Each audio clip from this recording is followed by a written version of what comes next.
ಮುಖ್ಯಮಂತ್ರಿಗಳು ಯಾವುದೇ ಕಾರಣಕ್ಕೂ ಮುಖ್ಯಮಂತ್ರಿಗಳು ಒಂದು ನಿಮಿಷನೂ ಕೂಡ ಆ ಚೇರಲ್ಲಿ ಇರೋದಕ್ಕೆ ಅರ್ಹರಲ್ಲ ಅಂತೇಳಿ ಈ ಮೂಲಕ ತಿಳಿಸ್ತಿದ್ದೇನೆ ನಾನು. ಸೈಟ್ಗಳು ಮಾಡಿಬಿಡ್ತಾರೆ, ಹಂಚಿಬಿಡ್ತಾರೆ.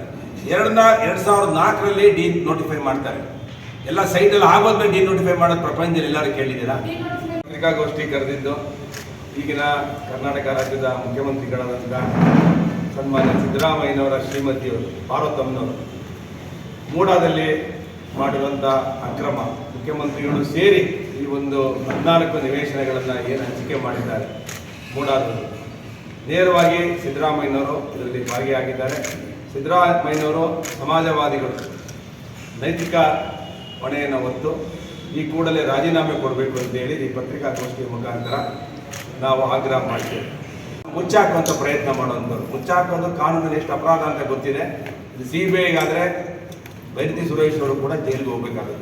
ಯಾವೊಬ್ಬ ನಾಯಕನ ರಕ್ಷಣೆ ಮಾಡ್ಕೊಳ್ಳೋಕೆ ಹೋಗಿ ತಾನು ಜೈಲು ಪಾಲಾಗಬಾರ್ದು. ಇನ್ನು ಯುವಕರಿದ್ದಾರೆ, ಅವ್ರನ್ನೂ ಕೂಡ ಈ ಕೂಡಲೇ ಸಿದ್ದರಾಮಯ್ಯನವರು ಮತ್ತು ಗವರ್ನರ್ ಈ ಕೂಡಲೇ ಅಲ್ಲಿರುವಂಥ ಮೂಡ ಡಾಕ್ಯುಮೆಂಟ್ಗಳನ್ನು ವಶಪಡಿಸ್ಕೋಬೇಕು.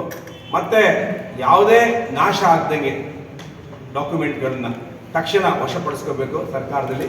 ಮತ್ತು ಇದನ್ನು CBIಗೆ ತನಿಖೆಗೆ ಆದೇಶ ಮಾಡಬೇಕು ಅಂತೇಳಿ ಆಗ್ರಹ ಮಾಡ್ತೀವಿ.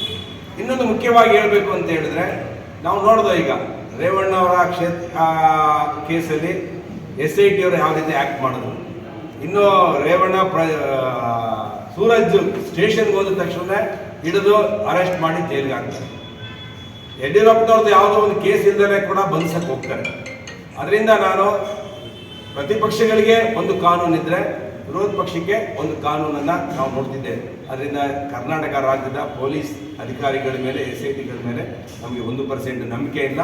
ಈ ನಿಜ ಈಚೆಗೆ ಬರಬೇಕು ಅಂದರೆ, ಸತ್ಯ ಈಚೆಗೆ ಬರಬೇಕು ಅಂತ ಹೇಳಿದ್ರೆ, ಒಬ್ಬ ಮುಖ್ಯಮಂತ್ರಿ ಹಗರಣದಲ್ಲಿ ಭಾಗಿಯಾಗಿರೋದ್ರಿಂದ ಮುಖ್ಯಮಂತ್ರಿಗಳಿಗೆ ನಾವು ವಿನಂತಿ ಮಾಡ್ತೇವೆ, ಈ ಕೂಡಲೇ CBI ಕೊಡಬೇಕು, ನಿಮ್ಮ ಚೇರನ್ನು ಖಾಲಿ ಮಾಡಬೇಕು. ಇಲ್ಲ ಅಂದರೆ 15ನೇ ತಾರೀಕು ನಡೆಯುವಂಥ ಅಧಿವೇಶನದಲ್ಲಿ ಯಾವುದೇ ಕಾರಣಕ್ಕೂ ಅಧಿವೇಶನದಲ್ಲಿ ನಿಮ್ಮ ವಿರುದ್ಧ ಘೋಷಣೆ ಕೂಗ್ತೇವೆ.